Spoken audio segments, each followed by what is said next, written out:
Kita membuka pertanyaan dari hadirin yang ada di Zoom.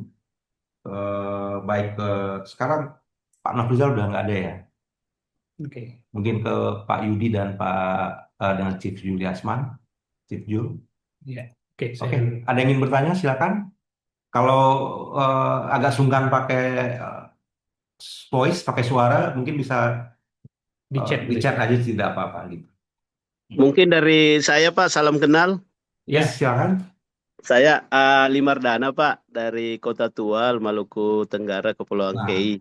oke, mantap ini jauh ya. Iya Pak, Dual ya saya Pak ya. izin Pak, mungkin di pagi hari ini kebetulan saya juga bisa minta dukungan support dari teman-teman dari komunitas ini. Kebetulan saya rencana ada mau buka salah satu usaha yaitu ojek online. Mungkin karena ini saya baru mulai Pak, masih minim. Mungkin bisa ada Bapak di sini bisa memberikan semacam informasi atau mungkin bisa nanti bisa japri ke saya mungkin program-program yang bisa saya laksanakan karena saya masih pemula di dunia bisnis ini. Kebetulan ada kaitan dengan bisnis online. Jadi kebetulan juga saya rencana mau memproduksi saya punya produk sendiri untuk jadi salah satu objek untuk dijual di aplikasi ojek online. oke. Itu saja mungkin dari saya, Pak. Mungkin ada bantuan, arahan dari Bapak-Bapak semua. Terima kasih, Pak.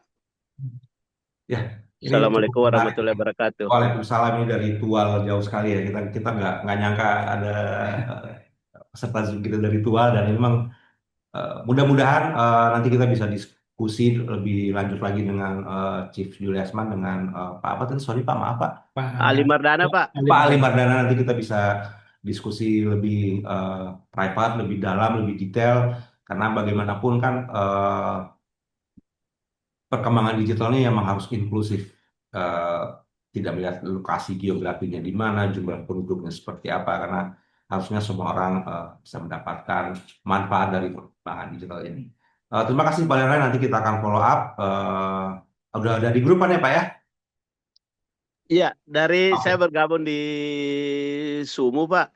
Oke, nanti kita kontak-kontakan, Japri, mungkin kita akan coba discuss seperti apa follow up-nya. Atau ya, terima kasih Pak, salam buat teman-teman di Tual. Ini tempat yang paling sering, paling saya ingin kunjungi nih, salah satunya di Maluku Tual ini gitu. Boleh, Justru Pak. Saya ditunggu, Pak. saya ke Dogo malah udah pernah Pak. Waduh, kelewat, Pak. Iya kelewat tapi masalahnya. Dulu Ya, diajak Pak. teman, dia bisnis ikan di situ, jadi diajak Oh, sekali. ya boleh, Pak. Di sini juga lebih menjanjikan, Pak, kalau ikan. Oh gitu. Nah, nantilah kita Iya. ngobrol sama Chief Jul. Oke, ada pertanyaan lagi yang lain dari teman-teman?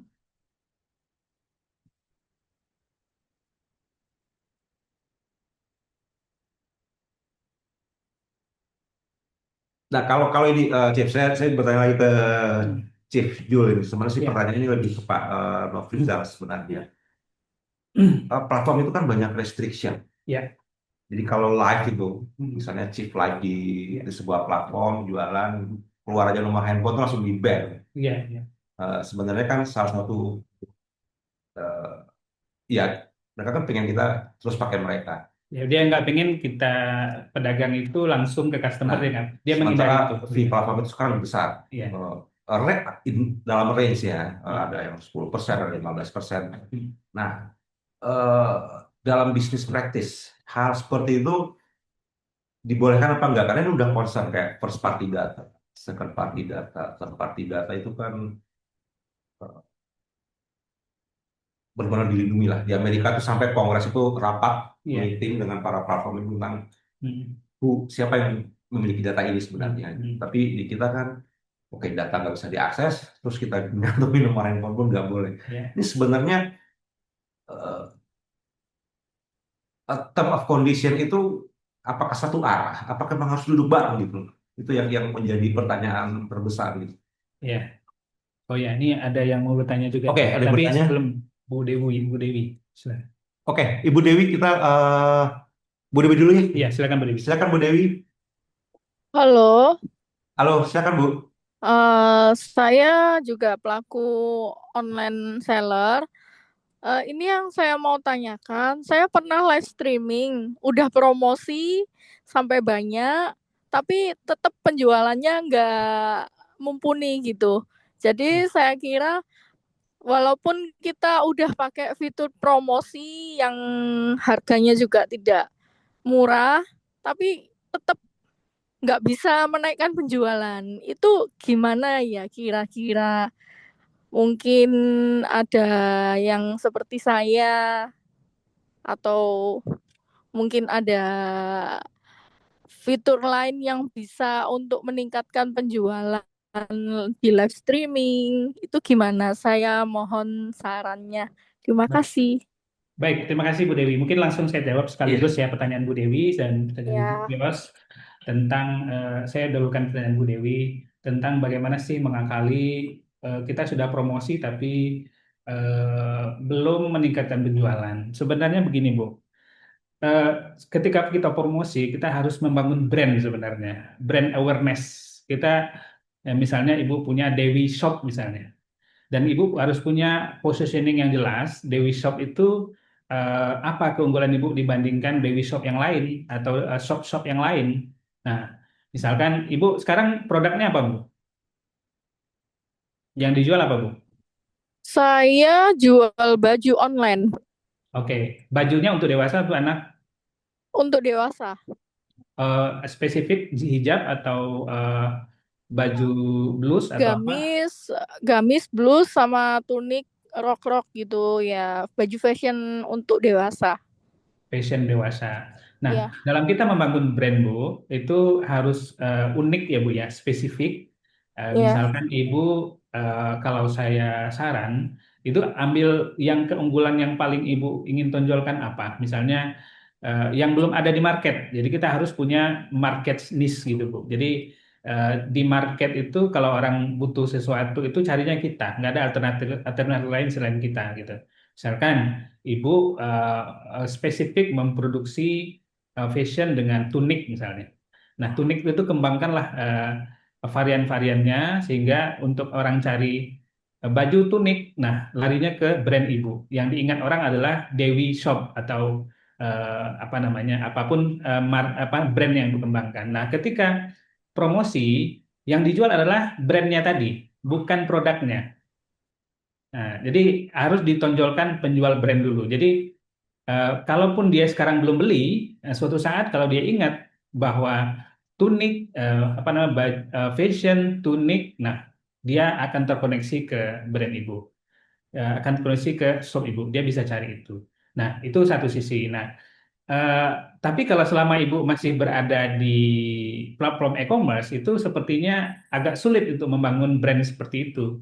Dan yang paling mungkin ibu bisa membangun brand seperti itu, ibu harus punya website sendiri, punya landing page sendiri untuk websitenya gitu.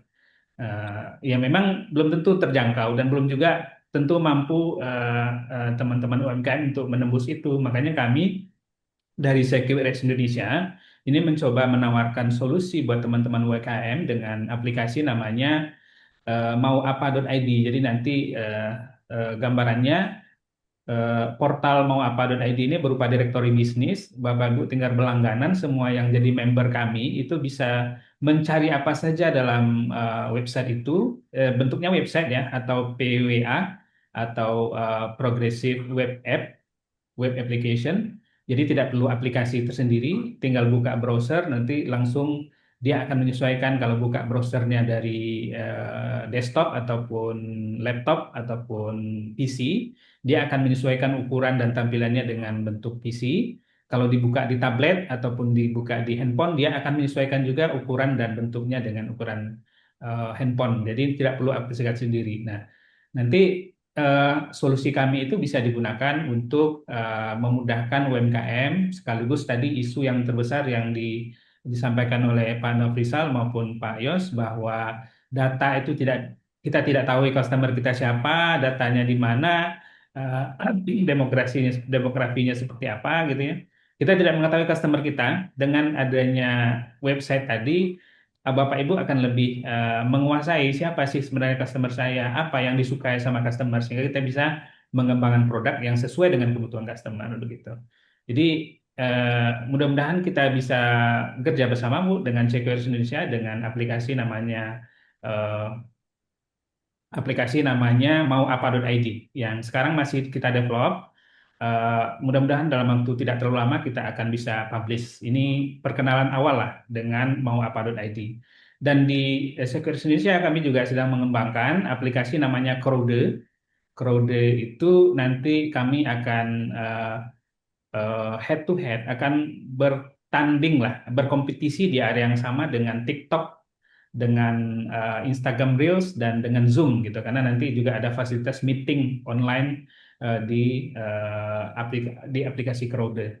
Jadi eh, kami mencoba dengan segala kemampuan dan sumber daya yang ada sama kami didukung oleh ahli-ahli di bidang IT untuk mendevelop atau memprovide sebuah solusi yang mudah-mudahan bisa mendukung UMKM Indonesia dan kami bisa menyediakan apa yang dibutuhkan dengan harga yang affordable, dengan harga yang paling terjangkau buat teman-teman. Karena nanti di mauapa.id Bapak Ibu tidak akan membayar per bea transaksi. Menurut kami itu tidak fair. Eh, karena sebenarnya platform itu tidak biayanya tidak meningkat dengan transaksi itu. Yang dikeluarkan platform itu kan sebenarnya mendevelop aplikasi sama biaya hosting dan biaya server dan segala macamnya. Itu sifatnya bulanan gitu. Sementara dia charge ke customer itu biaya per transaksi. Makanya kami nanti sistemnya langganan aplikasi dan itu artinya Bapak Ibu bisa lebih fokus memperbesar penjualan karena besarnya penjualan itu tidak meningkatkan biaya untuk platform gitu. Dan Bapak Ibu bisa lebih profit lebih besar tentunya dengan biaya sewa platform yang lebih fix gitu. Gitu Bu. Eh, Jawaban untuk Bu Dewi. Untuk kira-kira cukup cukup jelas Bu Dewi? Ya, kira-kira itu biayanya berapa, Pak? Nanti Nanti akan kita eh, sampaikan Bu. Ibu bergabung di grup obrol bisnis community kan? Ya, Atau nanti Ibu oke. bisa juga jadi pengurus kerjasama sama Pak Yudi, bisa terlibat di kepengurusan apa namanya Asosiasi Pedagang ataupun Pengusaha Daring Indonesia. Ibu akan Boleh. kita akan sediakan harga khusus untuk member dari PABD, member dari Pak Yudi. Kita harga harga spesial lah, yang paling terjangkau. Dan kami juga nanti dari Sekuritas Indonesia juga akan bekerja sama dengan BUMN ataupun lembaga lainnya. Mereka punya dana CSR. Hmm, CSR mereka itu bisa juga digunakan untuk membantu UMKM ini untuk yang tidak sanggup membiayai di awal. Karena memang membangun website itu di awal cukup berat. Eh, berat. Butuh keahlian kan untuk mendesain grafis segala macamnya. Nanti kita coba apa namanya bangun hubungan dengan BUMN ataupun dengan korporasi besar. Mereka menyalurkan CSR-nya kepada UMKM-UMKM yang dibina oleh apa namanya Pak Yudi dan tim gitu. Oke, baik. Terima kasih, Bapak, ya, jawabannya. ada pertanyaan lagi yang lain sebelum kita tutup diskusi kita? Bukan, belum. Oh, belum. Pertanyaan Pak Yos tadi tentang apa tadi? Bisa diulangi? Terakhir, Bagaimana platform-platform yang ada ini bisa tanda kutip bisa berdamai lah, bukan berdamai ya. Jadi mereka kan terlalu restriction yang tadi Ibu. oke, ya, Jadi apakah one way term of condition? Jadi mereka bisa ya, aturan sendiri aja gitu. ya, Jadi misalnya ya kalau yang tentang kekerasan kita oke lah tentang ya, apa segala macam ketika ya. live itu terutama soal live ya. Hmm. Karena live itu banyak sekali keluhan dari teman-teman di pelaku e-commerce live itu banyak sekali restriction itu apa ya bahasa Indonesianya ya? Hmm. Aturan, Batasan, batasan. batasan.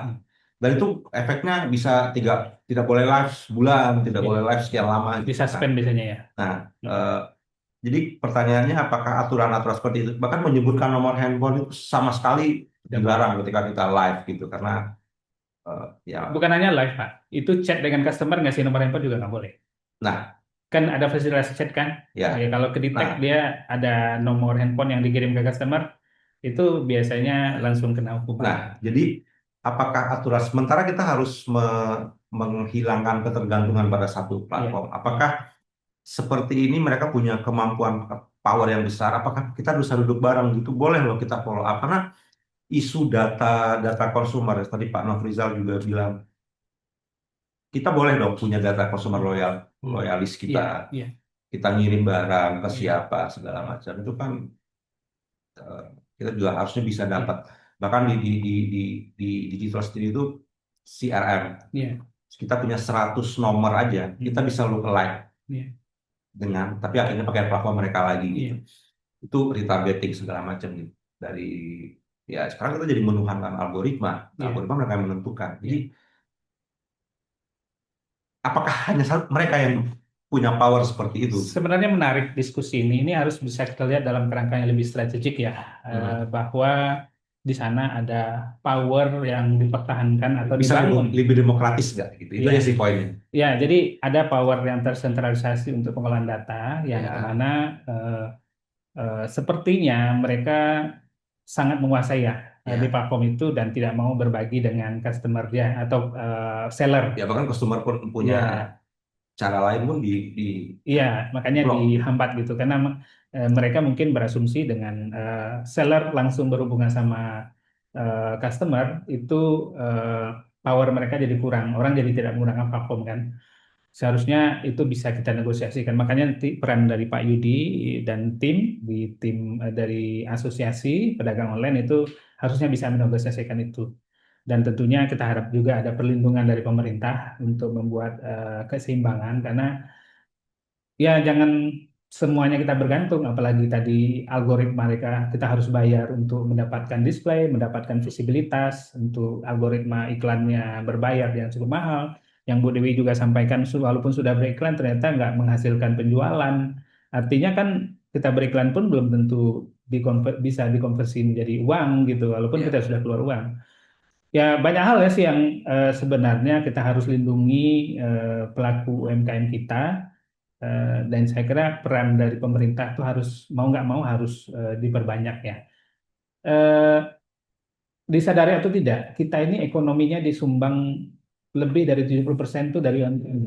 oh ya, Jadi ekonomi kita itu lebih dari 70% itu disumbang oleh UMKM. itu Jadi mau debat nggak mau pemerintah harus lain lagi kalau terlibat banyak. sudahlah tidak bisa ini maaf saya agak kritik pemerintah agak Iya, keras. ya, Harusnya idealnya kan ada sektor formal. Setelah iya, tidak mampu menciptakan sektor formal, iya. UMKM yang menjadi selama ini jadi penyelamat ekonomi pun Tidak diurusi dengan baik. ya. Ya. Ini ada pertanyaan lagi yang lain sebelum kita tutup. Pak Yudi masih ada, Pak Nofrizal masih ada. Semuanya untuk closing statement dari saya, harapan dari eh, kami selaku pelaku pengusaha daring di Indonesia ini atau UMKM ya, berharap bahwa selain dengan adanya intervensi pemerintah tadi, kita mendorong platform lokal untuk sebagai wadah dari para pengusaha-pengusaha daring untuk bisa bertumbuh supaya dari para pelaku usaha ini tidak hanya bergantung pada salah satu platform saja gitu. Jadi ada platform lokal yang untuk mengimbangi masuknya platform-platform dari luar seperti Shopee dan lain-lain.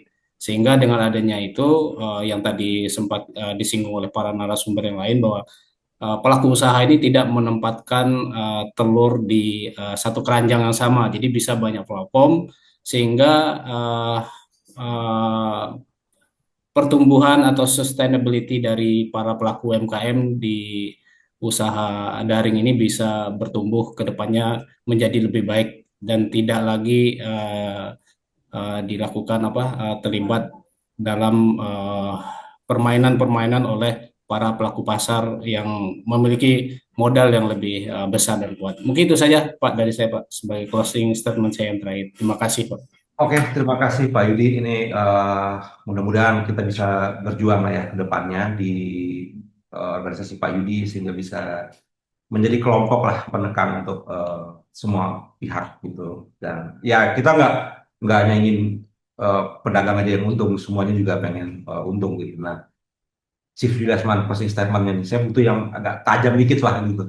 Ya, eh, sebenarnya seperti yang disebutkan tadi bahwa sebenarnya potensinya masih bisa digali sih. Kita sudah mengalami pertumbuhan market digital yang sangat signifikan dalam 10 tahun terakhir ini, tapi ya kita seperti tamu di negara kita sendiri. Tidak ada pemain-pemain lokal yang saat ini benar-benar dikuasai oleh lokal gitu ya, baik di marketplace maupun di ojek daring. Alhamdulillah masih ada Gojek ya, tapi sepertinya marketnya terus terkikis, secara finansial juga terus merugi ya di Udah untung pasar. mereka. Udah untung. Statement terakhir mereka udah mulai untuk Oke, eh, ataupun di platform payment system. Jadi sebenarnya pemerintah harusnya mengambil peran lebih besar dalam hal ini karena tadi faktor pertama bahwa UMKM itu adalah penyumbang lebih dari 70% PDB kita, pendapatan domestik bruto kita. Sehingga harus atensi lebih besar. Nah, dalam rangka itu harus diseimbangkan dalam rangka sustainability, kemudian good governance, kemudian risk management, kemudian compliance management. Ini harus dibangun sistem yang fair, yang adil, yang menguntungkan buat semua pihak. Jangan hanya investornya yang untung, tapi sellernya menjadi rugi ataupun konsumennya jadi rugi. Itu harus mendapatkan perlindungan dari pemerintah. Dengan instrumen yang ada, kita punya KPPU, kita punya Badan Perlindungan Konsumen, kita punya Kementerian Perdagangan yang bisa meregulasi, apalagi kita juga punya DPR yang melakukan pengawasan atas semua instrumen tersebut gitu ya. Nah, itu harus saling bekerjasama untuk memastikan ekosistemnya berjalan secara sehat. Nah, jadi satu rekomendasi strategik juga mungkin dari diskusi tadi bahwa perlu pemerintah mendevelop PSO, Public Service Obligation, untuk menekan biaya distribusi. Kita mengapresiasi pemerintah sudah membangun tol di mana-mana, tapi kontribusi tol itu untuk menekan biaya logistik sepertinya belum signifikan. Tapi itu salah satu yang harusnya bisa berkontribusi. ya kalau Dengan saya kan lebih ke nggak yang cover besar ya, last and last mile ya. ya jadi Ya, last mile. justru yang paling mahal itu kan dari tempat kopi itu sekitar Oke. ke dekat jalan lintas Sumatera aja dia butuh 40 kilo gitu. Oke. Ya mungkin harus disubsidi PT POS oleh pemerintah untuk Last mencalonkan mile. itu last mile itu. Karena instrumen pemerintah yang saat ini belum termanfaat itu ya PT POS gitu ya. Post and last mile Iya. aja. Terima kasih Iya. Chief Juliusman, Pak Yudi, juga Iya. Pak Nofrizal. Semoga diskusi dan teman-teman semua, Ibu Dewi, tadi Pak Ari Wiguna dari Tual. Ini mudah-mudahan diskusi kita bisa menjadi masukan untuk kita semua dan semoga para UMKM kita bisa bertumbuh dan berkembang di era digital ini, bukan menjadi objek belaka, Iya. menjadi pelaku yang benar-benar bisa menguntungkan, terutama dari sisi sustainability ini. Iya. Dan diharapkan ekonomi kita bisa tumbuh lebih bagus lagi dan UMKM kita mendapat tempat juga menjadi tuan rumah di negeri sendiri. Karena film Indonesia udah berhasil, UMKM digital juga harusnya berhasil. Terima kasih Bapak Ibu semuanya. Selamat makan siang buat yang lagi siap-siap makan siang. Sampai ketemu di obrol bisnis berikutnya. Terima kasih. Selamat sore, selamat siang semuanya. Oke, terima kasih.